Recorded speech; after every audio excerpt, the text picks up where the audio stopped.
at magandang hapon sa mga Pasigueño, sa mga kapwa ko Pasigueño, magandang hapon po. Allow me to introduce myself. My name is Maria Barbie Ann Arcache. I am the national leader of LGBT Pilipinas based in Taguig City. I am also one LGBT board member and advisor, and I am also a trans icon, full-blooded Pasigueño, born and raised in Pasig City. So, ngayong araw na to, tayo po nagkaroon ng unification ng LGBTQIA+ community. And like I said, sabi ko nga kanina sa aking interview ko kanina, 1/4 pa lang po to.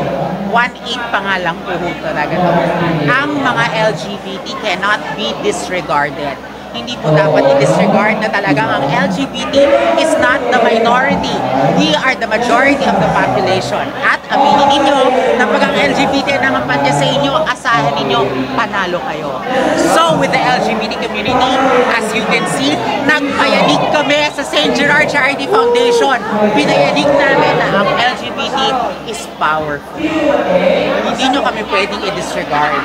Hindi nyo pwedeng maliitin ang kapangyarihan ng LGBTQIA+ community. Aminin nyo man o hindi, 1/4 pala ay mali. 1/8 pa lang to sa population ng LGBT sa Pasig City. At pag nagsama-sama lahat ng LGBTQIA Pasig, tapos na ang laban. Ang pinag-uusapan nga namin kanina ang trabaho nga ng mayor, hindi pa man mayor ang aming kinakampanya, ginagawa na ang trabaho ng mayor. Paano pa pag siya nang nakaupo bilang mayor ng ating bayan? So we are proud to say that the LGBTQIA+ community, majority of Pasig City, is supporting Miss Sara Diskaya. No, not Miss.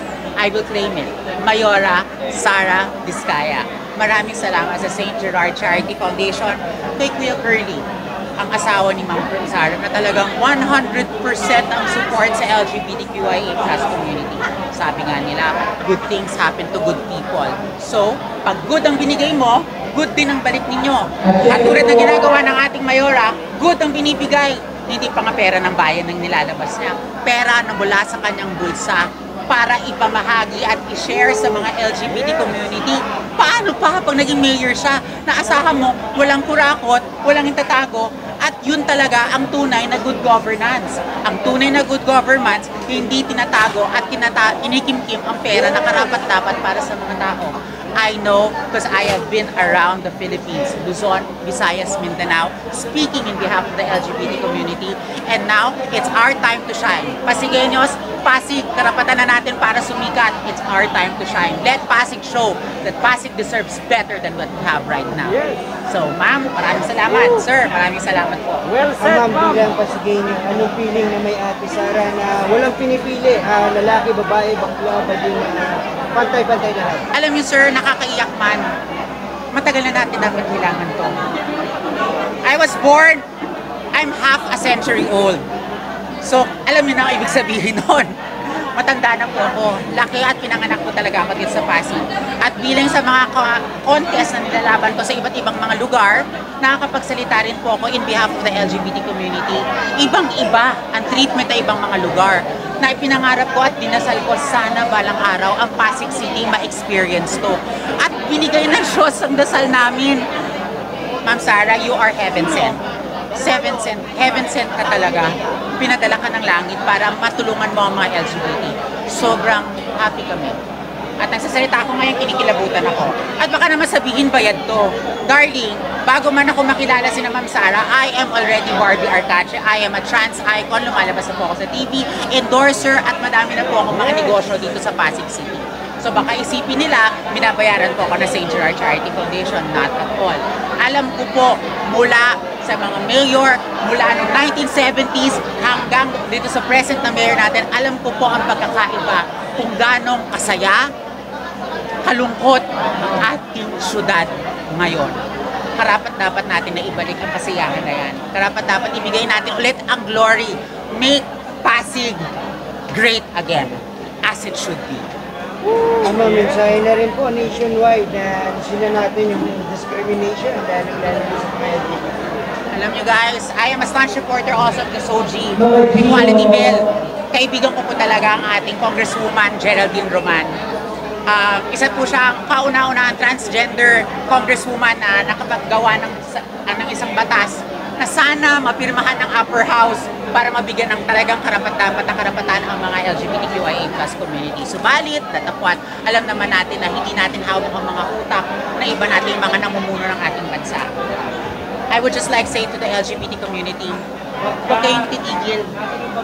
We may not get it now, we might not get it tomorrow, but sooner or later we are paving the way for the younger generations for true equality, true love, and of course, true acceptance in our country, the Republic of the Philippines. Medyo malungkot nga, hindi naman talaga natin makukuha lahat. Pero kung ako sa inyo, pilipunta kayo sa Pasig. Kasi pag naging mayora ang ating mayora, daig pa niya ang maging sarap ng buhay ng mga LGBT dito sa Pasig City. Kaya mga LGBT sa Pasig, not only in Pasig, sa buong mundo, buong Pilipinas, please hold on, keep on praying that sooner or later our rights will prevail at ibibigay yung karapat-dapat para sa atin.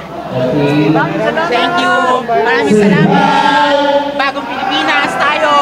To our administration, salamat! Galing. Thank you. Thank you po. Akala ko si Congresswoman. Ay, naku! Oo nga po.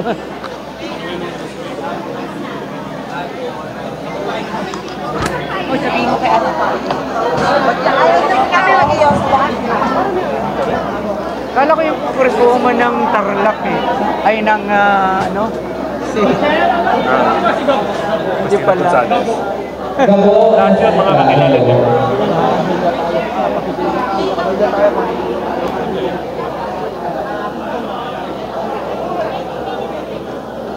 Ang ganda mo.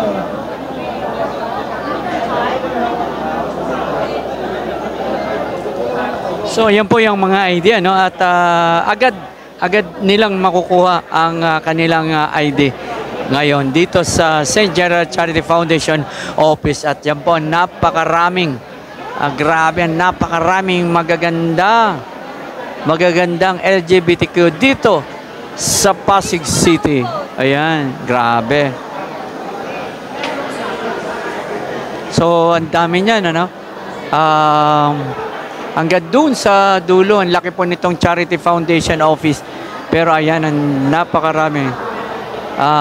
LGBTQ, ayan. Grabe, ang dami. Ano ba yan?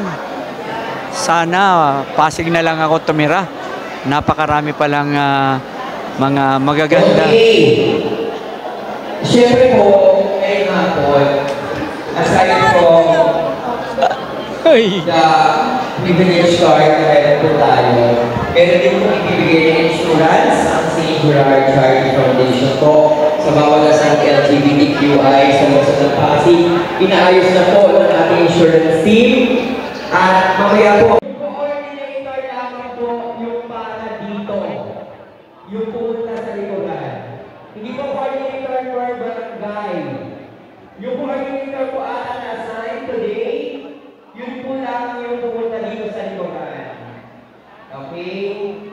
Sino po yung coordinator? Siguro ang ginahelp mo. Okay?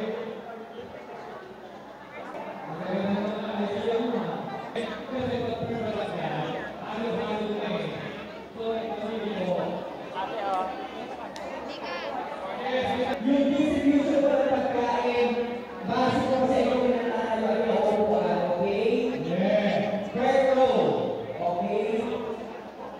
So, okay yan. Okay yan. Okay, ito pa. Napapapa-ID.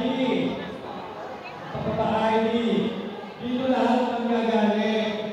Excuse me. Excuse me. Di mo pa-ID dito lahat ang gagaling. Kasi nagdadalawa, nagkakaroon ng sinitan. Kaya para maayos tayo. Gusto lang natin maging fair ang eksena nito na walang magiging sinitan. Kasi yung iba talaga nandito na kanina pa. Okay? Lahat, lagi tayo lalaban ng patas. Hindi tayo lalaban ng ano. Ayan. Okay. Sinisimula na ba? Yung pool? Oh. Biyakin nyo yan. O, ito na. Magpapalito po yung web. Saan kayo?